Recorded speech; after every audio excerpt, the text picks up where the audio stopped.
Hello and welcome to this edition of the Mutual Fund Eye. My name is Vandita Shivle and I'm here to take up your queries. Well, today the query is coming from Ritesh Mathur from Bangalore, and his question is that what is the impact of Union Budget 2020 on mutual fund industry and how should he be investing in future? Alright Ritesh, let's try to answer your questions. Now there are a couple of changes which are proposed on two main areas.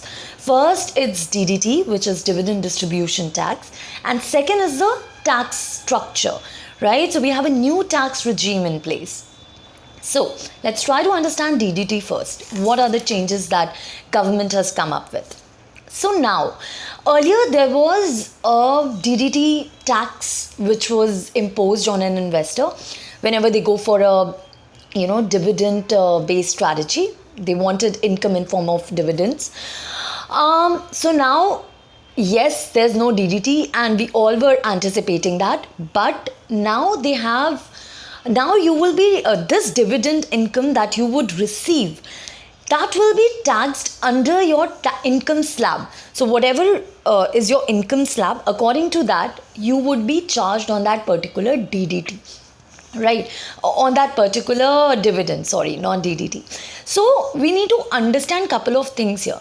We were thinking that we will there would be a change that there won't be any DDT. So that is a good news that there's no DDT, but there's a twist to it. Now you would be charged on that dividends that you would actually receive according to your income slab, and that will be again according to the new tax regime.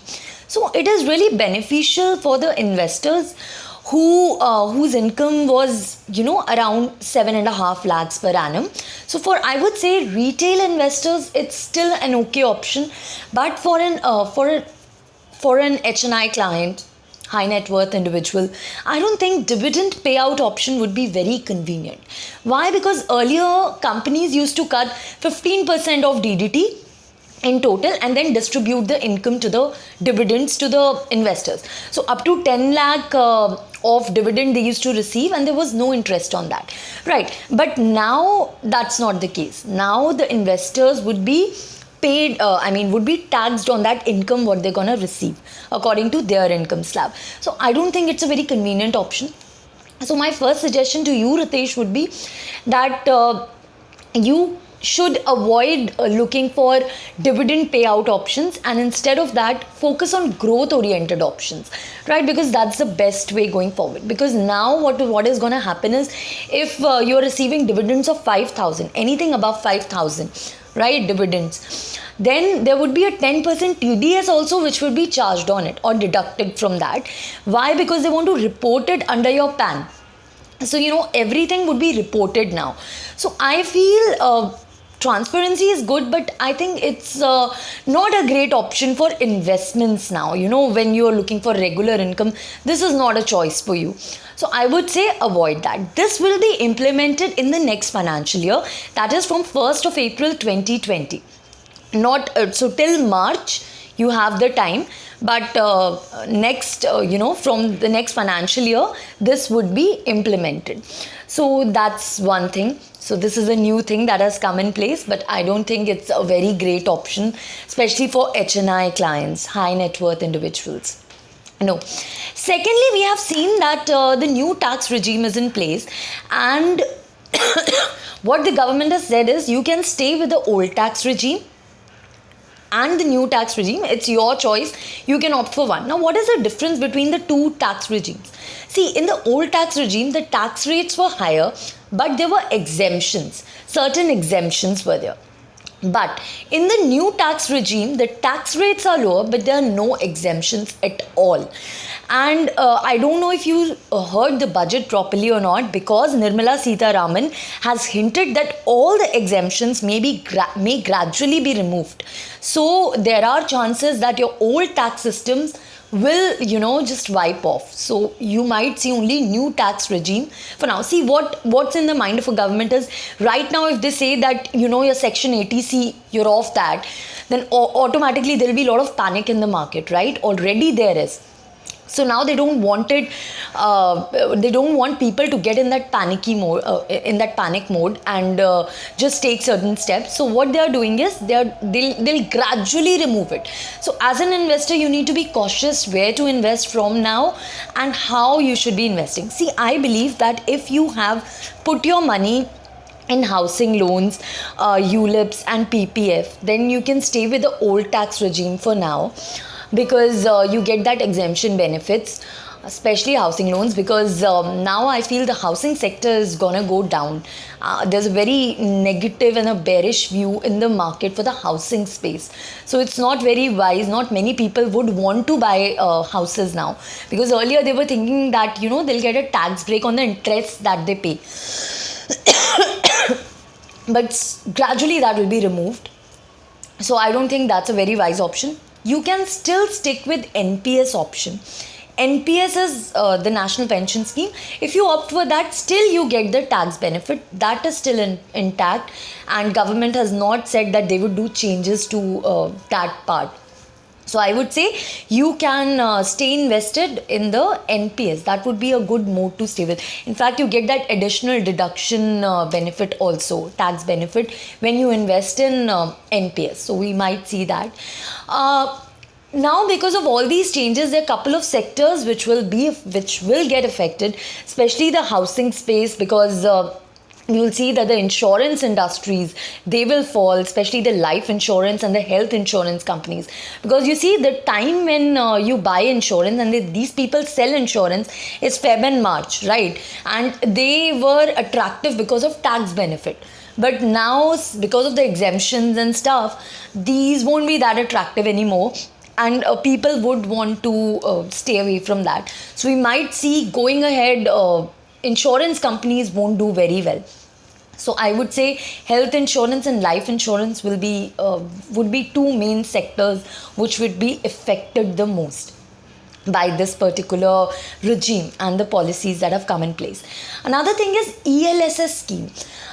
I don't think you should now think of if you have an ELSS scheme, stay with it.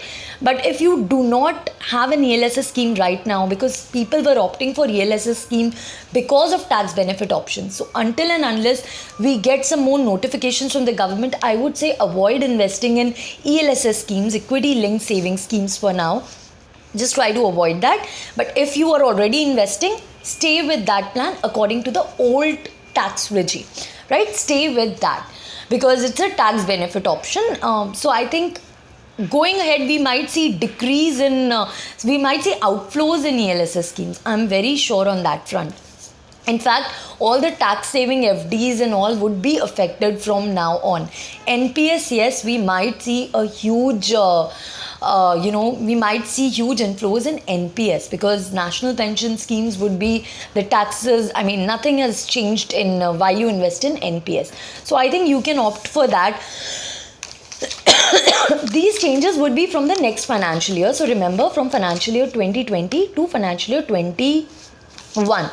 Also, we might see housing finance companies going down, and of course banking sector would be affected from this, because not many people would go for loans, because now the interest that they pay, they won't get those kind of benefits. So people would not want to go for too much loans.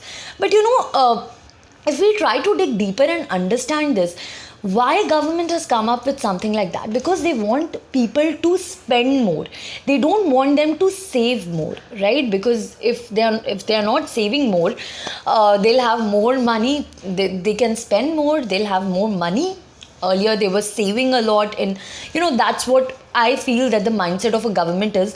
So we might see growth in the consumption area, because now people would have some freely available cash in their hand.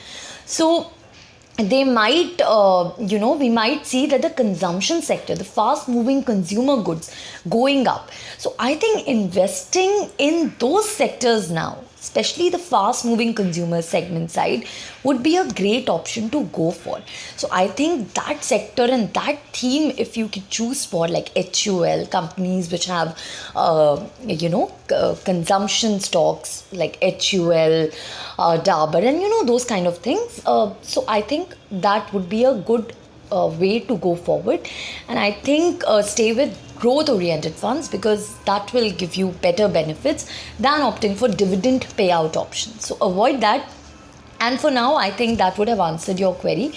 All the very best. Don't worry. See, changes, the triggers, everything will happen in market. As I told you earlier, it's very obvious. But what we have to now see is that how can we mold ourselves and invest in instruments that can help us, get the benefits from this tax structure or this particular move that government has come up with. So let's work on that, and I'm sure that investing wisely, learning more would help you, because earlier people were going for a lot of dividend options and stuff like that, but I've always been against dividend option because that does impact your returns. So in a way, stay with growth oriented options, and secondly, try avoiding ELSS schemes for now. Do not invest too much over there. And thirdly, look for consumption space. Try to invest more in that sector. We might see changes in the next 6 months.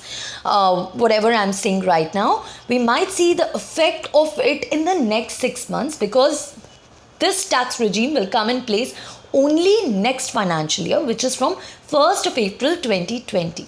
So be wise on that front, and all the very best with your investments. Thank you.